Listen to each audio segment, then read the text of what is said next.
figurante? What if Pennywise's greatest power wasn't fear, but time? While everyone believes he simply returns, the truth is far darker. He acts knowing what is still going to happen. In this video, you'll understand how Pennywise uses the past, the present, and the future as weapons, and why, after this, it's impossible to see him the same way until the very end. Pennywise and time as a weapon. The episode also makes it clear that nothing in this story exists in isolation. What we see now connects with everything that has already happened and everything that is yet to come. This ending doesn't just close a season, it opens dangerous paths for the future, making it clear that Pennywise has always been several steps ahead. And this is where the most disturbing revelation appears. Pennywise does not perceive time the way we do. For him, past, present, and future coexist. That means his choices are not reactions, they are adjustments. He doesn't attack at random. He selects, he anticipates problems before they even exist. By targeting children who don't yet know who they will become, Pennywise isn't just feeding on fear. He is trying to rewrite a future that, somehow, he already knows. It's not about predicting what will happen, but altering something that, for him, has already happened. This ability turns Pennywise into something far more complex than a simple monster.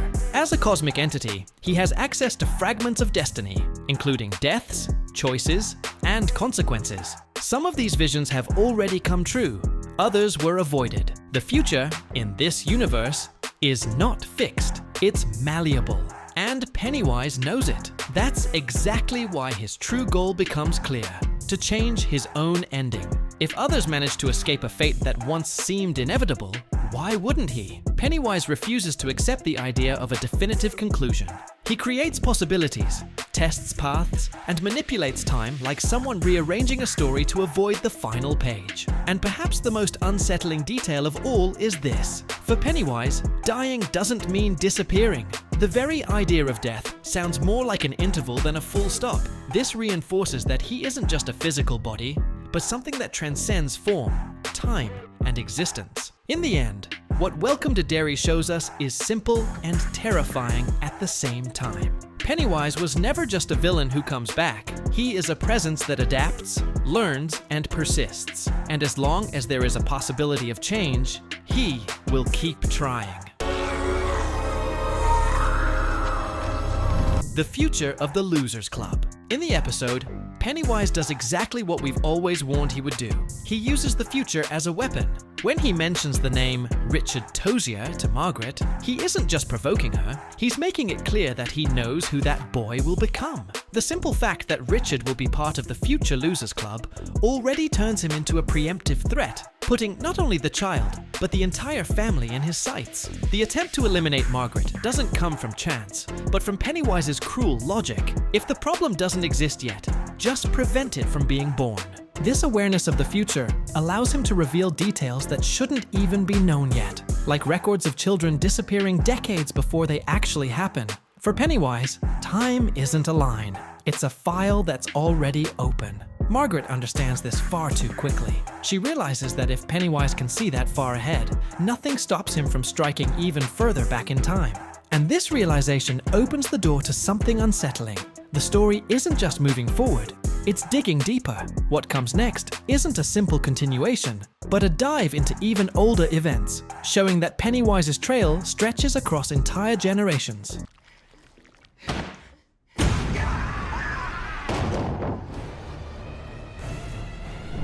Derry as Pennywise's territory. When the narrative pulls back to earlier decades, it becomes clear that there was a time when Pennywise didn't even bother to hide. He moved freely, acted without fear, and made no effort to remain discreet. This reveals that the creature only began acting cautiously when it was necessary, not due to limitation, but strategy.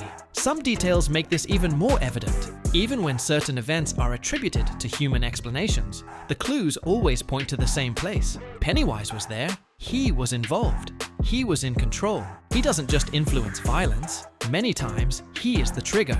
Returning to the episode, what overtakes the city isn't just an ordinary fog. That veil that swallows Derry is a direct manifestation of a force that doesn't belong to this world. An ancient, dense, suffocating power, capable of turning the city into hostile territory where everything revolves around him.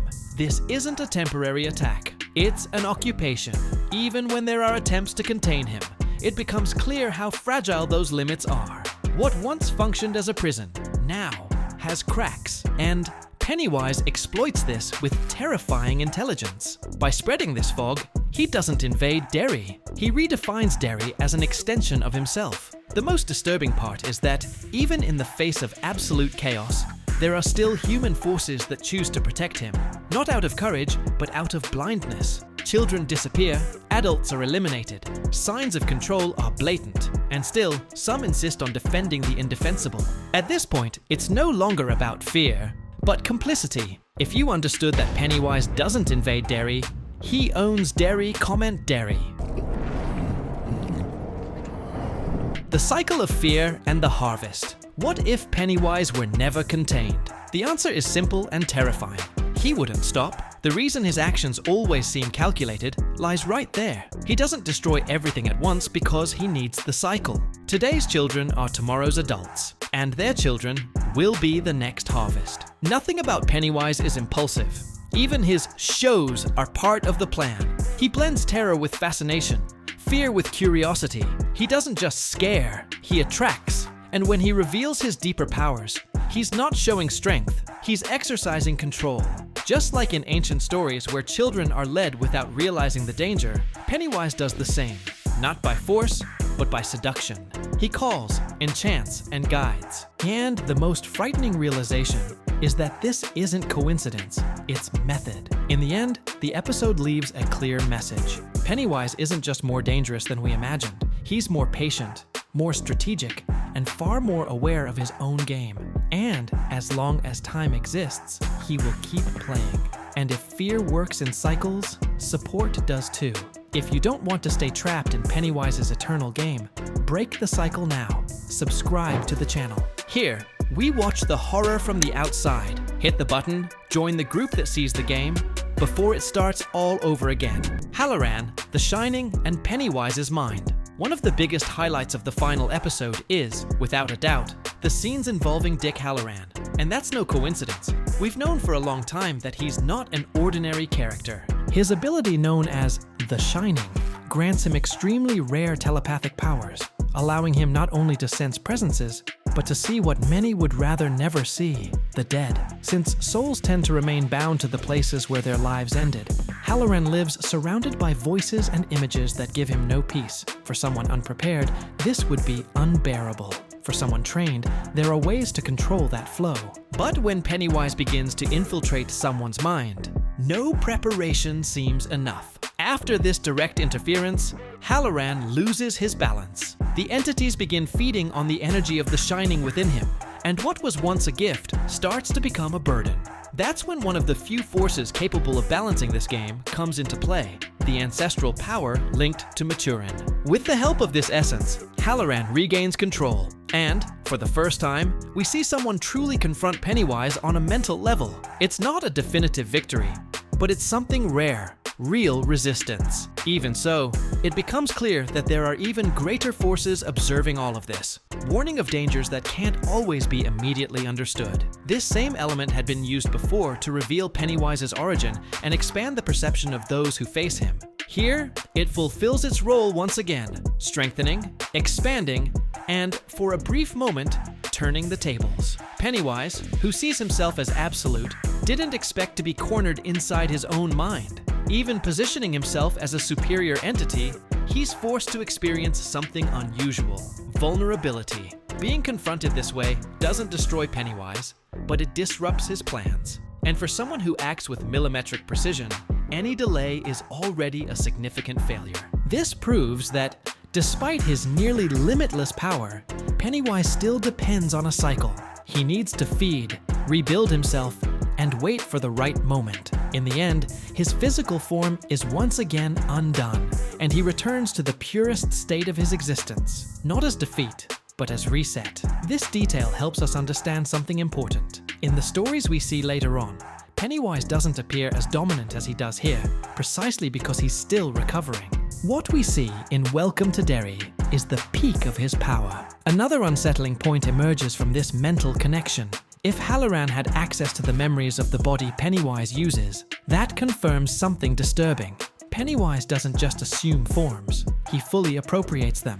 He carries remnants, memories, and fragments of those who have already been consumed. In the end, the episode makes it clear that Pennywise may be interrupted, wounded, or delayed, but never underestimated. He falls apart, reforms, returns, and learns. And that is exactly what makes him so dangerous. Because the true terror isn't when he appears. It's knowing that he always comes back. The ritual, the meteorite, and the false victory.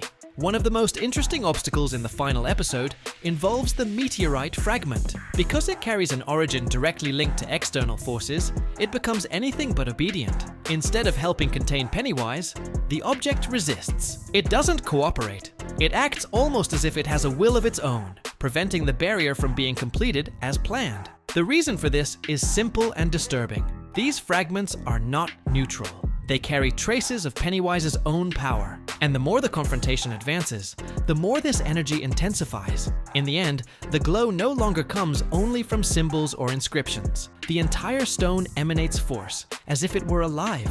This detail turns the scene into something symbolic. It's not just a physical or mental battle, but a test of endurance and purpose. Each character must face not only Pennywise, but their own limitations. And for a moment, it seems like everyone is carrying more weight than they can bear. That's exactly why Pennywise allows himself to mock them. Convinced that no one there has the strength or determination to complete the ritual, he simply walks away. He doesn't run. He doesn't hide. He leaves calmly, certain that he has won. Did you enjoy this video? I've already got 2 videos ready for you. Just choose which one you're going to watch now.